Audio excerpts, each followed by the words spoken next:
오늘도 이렇게 고린도전서 9장에 기록된 이 말씀을 통해서 하나님께서 주시는 은혜를 오늘 이 아침에 함께 나누기를 원합니다. 고린도전서 9장에는 사도의 그 권한, 사도 바울의 이 사도권에 대한 문제에 대해서 기록을 하고 있습니다. 이 고린도 이 교회는 바울이 1년 6개월 동안 복음을 전했고 하나님의 말씀을 가르쳤던 그런 교회죠. 그래서 1년 6개월이라는 기간은 이 교회가 성숙하기에는 짧은 기간이죠. 그래서 바울이 떠나고 난 뒤에 계속해서 하나님 말씀으로 지도하는 사람이 없었기 때문에 온전한 믿음이 없이 교회에 들어온 사람들 때문에 교회가 많은 문제들을 일으키게 되는 것을 보게 됩니다. 거기에다가 특별히 그 유대인들이 기독교인으로 개종을 하면서 교회 안에 들어오게 되었을 때 이 유대인들이 사도 바울이 사도가 아니라는 주장을 하고 이제 비난을 또 하기 시작합니다. 그래서 이 개종한 유대인들이 바울은 12제자가 아니라는 거예요.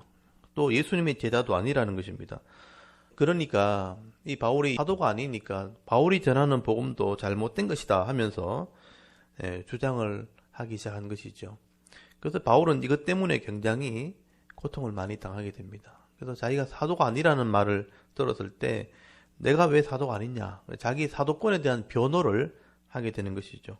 오늘 본문에도 이 바울이 이 사도권이 없다고, 바울이 사도가 아니라고 주장하는 사람들에게 변명을 하기 위해서 설명을 하게 되는 것입니다.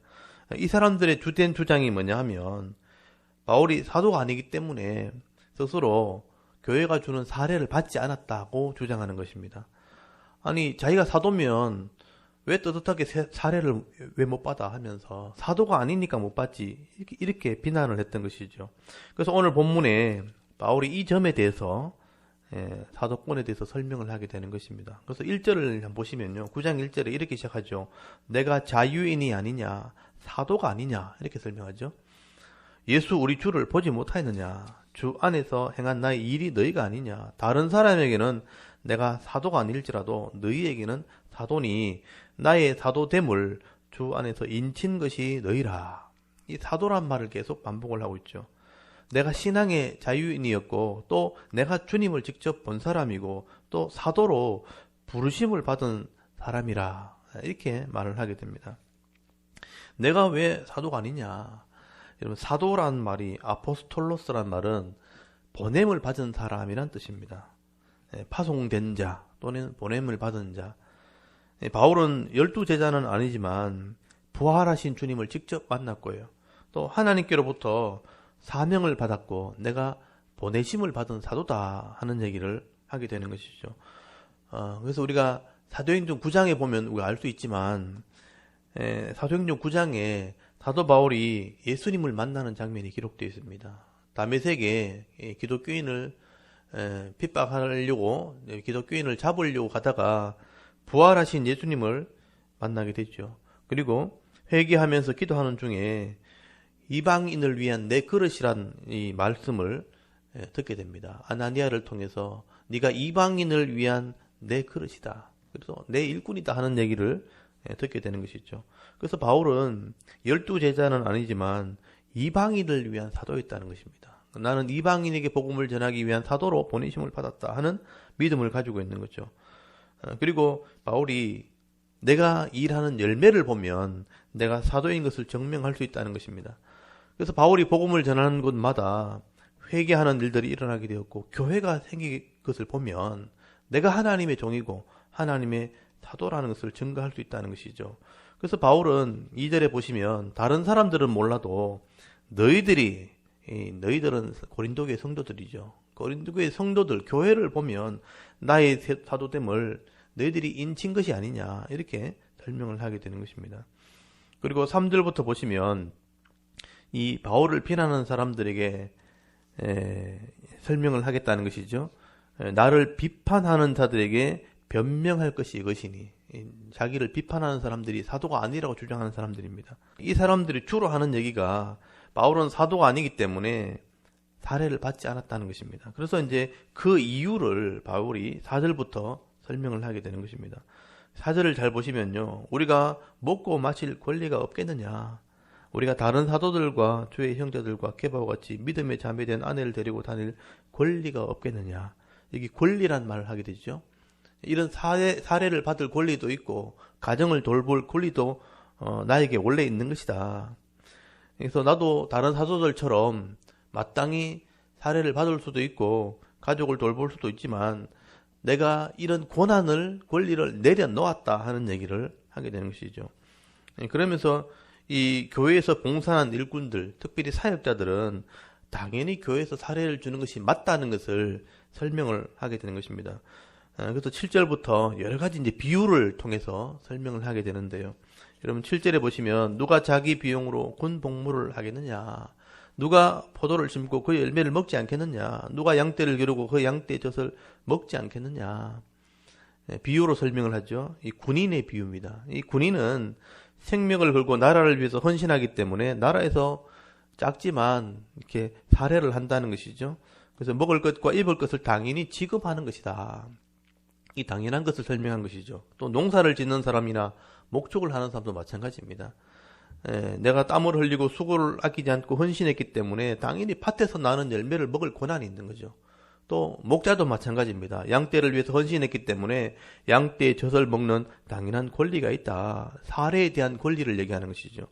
그리고 하나님 말씀을 통해서도 또 비유를 합니다. 9절에 보시면요. 모세 율법에 곡식을 밟아 떠는 소의 망을 씌우지 말라 기록하였으니 하나님이 어찌 소를 위하여 염려하심이냐. 오로지 우리를 위하여 말씀하심이 아니냐. 이 우리는 사역자를 말하죠.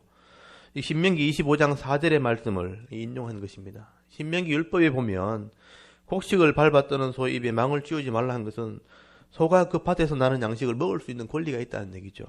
그래서 하나님께서 이 소를 얘기한 것은 소를 위한 것이겠느냐, 이것은 우리를 위한 것이 아니겠느냐. 그러니까 교회 일꾼들, 사역자들도 교회를 통해서 먹을 권리가 있다는 것을 설명하는 것이라고 해석을 한 것이죠.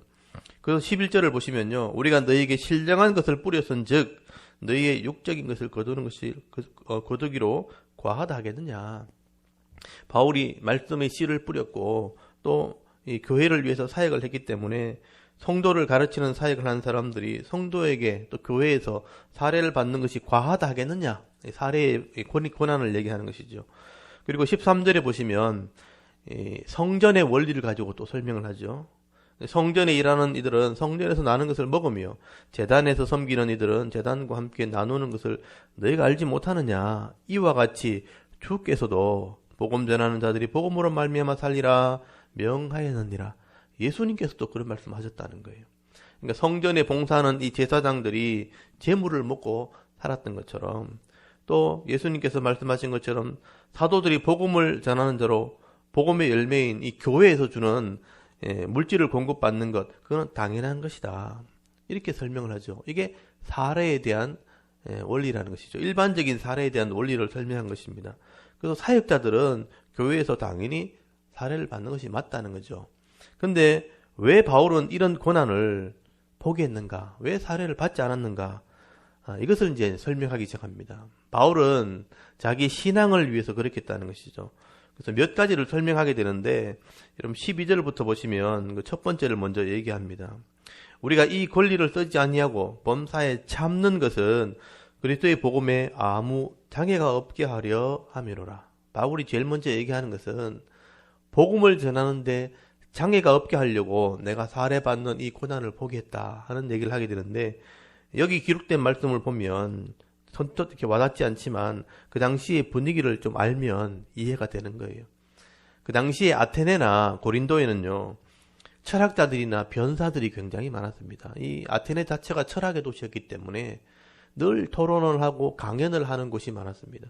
그래서 이 철학자들이나 이 변사들이 이 사람들을 모아서 연설을 하게 되면요, 그 사람들은 당연히 그 사람들에게 살해를 받았습니다. 그게 그 당시의 문화였습니다. 근데 바울이 복음을 전하기 위해서 사람들을 불러놓고 복음을 전하고 난 뒤에 이 철학자들이나 변사들처럼 똑같이 살해를 이렇게 받게 되어지면 외인들이 볼 때, 이 이방인들이 볼 때 그들이 철학자들이 연설하는 거나 바울이 복음을 전하는 거나 별반 차이 없게 보인다는 거예요. 그래서 바울이 이런 철학자들이 얘기하는 그런 연설과는 다르다 하는 것을 보여주기 위해서 이 복음과 은혜는 값이 없는 거다 하는 것을 보여주고 싶었던 것이죠. 그래서 바울이 그 사람들처럼 똑같이 사례를 받지 않았다는 거죠. 이 복음은 하나님 말씀이라는 것을 증가하기 위해서. 그래서 복음에는 아무 장애가 없게 하려고 내가 일부러 이걸 받지 않은 거다 하는 얘기를 하게 된 것입니다. 복음을 위해서 내가 사례를 안 받은 거다. 첫 번째 그렇게 설명을 하죠. 그리고 두 번째 이유가 있다면 내가 받을 칭찬, 내가 받을 상급은 내 사명이기 때문이다. 그래서 내가 돈을 위해서 복음을 전하는 게 아니고 사명을 위해서 복음을 전하는 것을 보여주기 위해서 그렇게 했다는 거예요. 그럼 15절 한번 보십시오. 그러나 내가 이것을 하나도 쓰지 아니하였고, 사례를 말하는 것이죠. 또 이 말을 쓰는 것은 내게 이같이 하여 달라는 것이 아니라 내가 차라리 죽을지언정 누구든지 내 자랑하는 것을 헛된 대로 돌리지 못하게 하려 함이라. 15절 끝을 잘 보시면 누구든지 내 자랑을 헛된 대로 돌리지 못하리라. 이 자랑이란 말이 상급이란 뜻입니다. 내 칭찬, 상급을 헛되지 않게 하려 함이라. 이건 바울의 신학이란 뜻입니다. 다른 사도들이나 하나님의 일꾼들은 다른 생계의 수단이 없기 때문에 교회가 주는 사례를 먹고 살아야 됩니다. 근데 바울은 이미 하나님께 받은 은혜가 있는 거죠. 아버지가 이 로마의 시민권을 가지고 있었기 때문에 바울은 이 시민권을 가지고 있었습니다. 이건 바울의 은혜고 바울의 기업의 복이고 바울의 은사하는 것이죠. 그래서 바울은 로마의 시민권을 가지고 있었기 때문에 가는 곳마다 대우를 받을 수 있었고 또 이 아버지의 이 직업, 장막을 만드는 직업을 선물로 받았기 때문에 이 장막을 만드는 기술로 많은 수입을 얻을 수 있었습니다. 이 장막을 만드는 기술은 그 당시에는 굉장히 고급 기술이었고 아무나 할 수 없는 일이었습니다. 그래서 많은 물질을 공급을 받았다는 것이죠.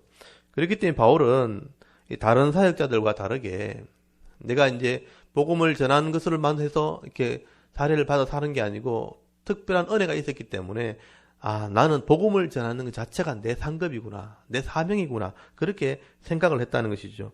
그래서 복음을 전함으로 내가 칭찬과 상급을 받기로 작정했다. 이것만으로 내가 칭찬받기로 작정을 했다는 것이죠.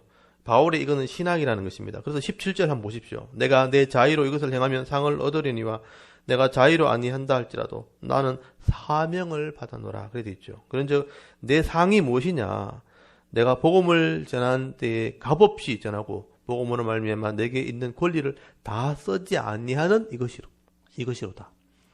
바울은 복음을 전하는 그것이 사명이었기 때문에 거기에 주는 사례를 받지 않는 것이 내 칭찬이다, 내 상급이다라고 바울이 생각을 한 거예요. 그래서 내가 사례를 받지 않은 것이지, 내가 사도가 아니기 때문에 받지 않은 건 아니다. 내 칭찬을 위해서 이렇게 하는 것이 내가 당연히 할 사명이라고 생각했기 때문에 신앙으로 그렇게 한 것이기 때문에 오해하지 말아라. 내 신앙을 좀 이해해달라. 바울은 그렇게 설명을 하게 되는 것이죠. 그리고 세 번째 또 설명하는 것은 많은 사람들을 구원하기 위해서 또 겸손의 본을 보이려고 일부러 그렇게 했다는 것입니다. 여러분 19절 한번 보십시오. 내가 모든 사람에게 자유로우나 스스로 모든 사람에게 종이 된 것은 더 많은 사람을 얻고자 함이라. 내가 충분히 사례를 받을 수 있는 고난이 있었지만 이 고난을 내려놓고 종처럼 섬겼다. 이렇게 설명한 것이죠. 그래서 20절부터 보시면 유대인들과 같이 율법 있는 자들에게는 율법 아래에 있는 자처럼 그렇게 섬겼다는 것입니다. 또 율법이 없는 자, 이방인들을 말하죠. 율법이 없는 자들에게는 율법이 없는 자들처럼 그렇게 자기가 섬겼다는 것입니다. 또 약한 자들에게는 또 약한 자들을 위해서 그들을 섬겼다. 또 여러 사람의 모양을 따라서 내가 종처럼 섬겼다. 왜 그렇게 했느냐? 더 많은 사람들을 구원하기 위해서 그렇게 했다는 것입니다. 그래서 거기 9장에 잘 보시면 9장 거기 22절 한번 보십시오. 22절 끝에 잘 보시면 내가 여러 사람에게 여러 모습이 된 것은 아무쪼록 몇 사람이라도 구원하고자 함이니 라고 되어 있죠. 그리고 23절은 내가 복음을 위하여 모든 것을 행함은 복음의 참여하고자 합니다. 이 참여한다는 말이 동력자가 된다. 하나님의 동력자가 되기 위해서 내가 스스로 종이 되었다. 바울은 성도들에게 이 권한을 사용할 수도 있었고 또 권위 있게 대우받으면서도 이렇게 권위 있게 행동할 수 있었다는 거죠. 근데 그런 자유를 내려놓았다는 거예요. 종처럼 섬겼다. 주인처럼 또 이렇게 권리를 주장하면서 사례를 받으면서 할 수 있는 권한이 있었지만 그걸 내려놓은 것이죠. 그래서 더 많은 사람들 얻기 위해서 종처럼 섬기기 위해서 복음을 위해서 내가 스스로 종이 되었기 때문에 사례를 받지 않은 것이다. 그것이 바울의 믿음이었다는 것입니다. 그래서 사례를 받지 않는 것은 내가 하나님의 종이라고 생각하기 때문에 그렇게 한 것이다 하는 것을 이해하라 하고 설명하는 것입니다. 그리고 또 바울이 마지막으로 설명하는 것은 내 스스로 절제하는 삶을 살려고 신앙의 본을 보이려고 그렇게 했다 하는 얘기를 하게 됩니다. 그래서 24절부터 보시면요. 이게 운동장에 달리게 하는 이 경기자들을 비유로 설명을 하게 됩니다. 운동장에서 다름질하는 자들이 다 달릴지라도 오직 상을 받는 사람은 한 사람인 줄 내가 알지 못하느냐. 너희도 상을 받도록 이와 같이 다름질하라. 이기기를 다투는 자마다 모든 일에 절제하나니 그들은 썩을 승리자의 관을 얻고자 하되 우리는 썩지 아니할 것을 얻고자 하노라. 거기 아테네가 올림픽이 시작된 곳이죠. 그래서 아테네에 이 올림픽을 위해서 많은 경기자들이 있었다는 거죠. 상을 받기 위해서 운동을 하고 준비하는 많은 이 운동을 하는 경기자들을 보았기 때문에 그것을 비유로 설명한 것입니다. 세상의 운동장에서 달리기 하는 사람도 세상의 것을 얻기 위해서 상을 받기 위해서 열심히 달려가지만 상 받는 사람은 한 사람이기 때문에 그 운동을 하면서 경기하는 사람들은 자신을 절제해 가면서 그렇게 자기를 관리하면서 상을 받기 위해서 달려간다는 것입니다.